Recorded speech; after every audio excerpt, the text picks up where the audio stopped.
This is an old pot holder that I have that has gotten many years of use. You can tell because it's kind of melted. Using the Afghan stitch, and I use this long hook. It's also called Tunisian crochet, if you've heard that term. It's a smooth hook with no flat places on it. This one is a size H, and the basic Afghan stitch starts with a chain, and I have chained 10 here just for my sample piece. But if you're making an Afghan, you would make your chain as long as you would like it. And then you begin by inserting your hook into the second chain from the hook. And I like to go right above that bottom loop. And you know it's correct because you end up with 2 pieces of the loop on your hook. I've heard it described as that top chain and the bump on the back, which is another way that you can think of that.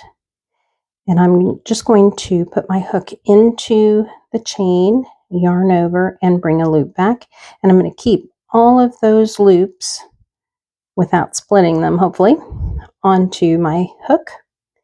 And when I get to the end, we're going to start working these loops off. And this is going to be the first video in a series of different types of Afghan stitch, but this is just the basic.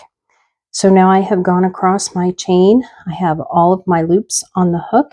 I started with 10 chains, 1, 2, 3, 4, 5, 6, 7, 8, 9, 10, and I have 10 loops on my hook. So I begin by yarning over and pulling through that first loop only.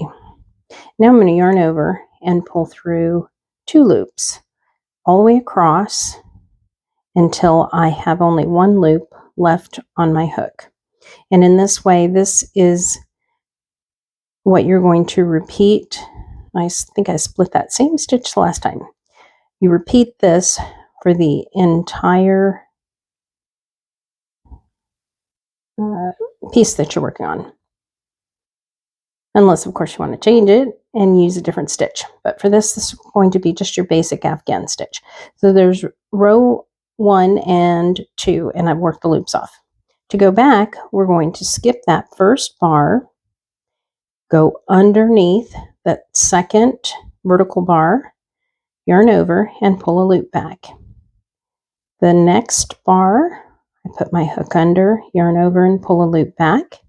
And I repeat that all the way across once again, and I will have 10 loops on my hook.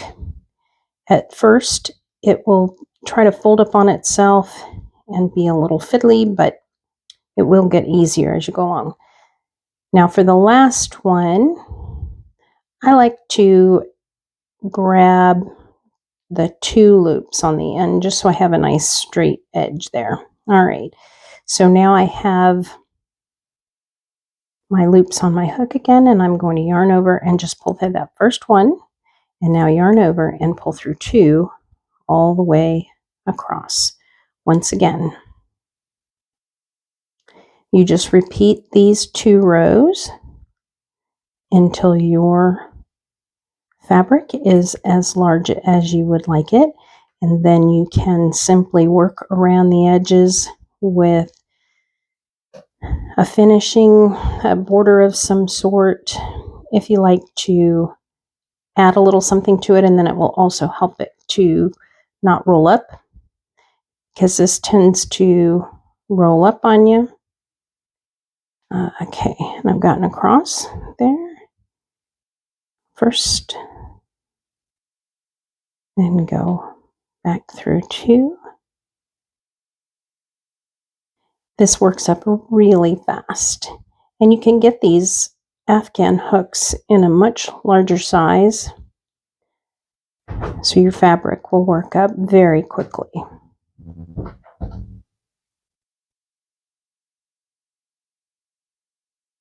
Now do 1 more row here so that you can see that.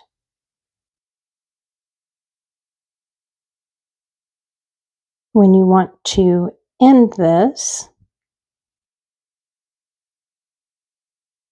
you're going to end on this second row. So if I want it, this piece was big enough and I want to end it here, I would simply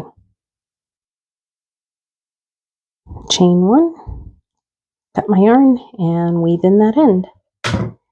And there you have a basic Afghan stitch. You can see these boxes here, so if you want to cross stitch, you can use those 4 points for your boxes to cross stitch on.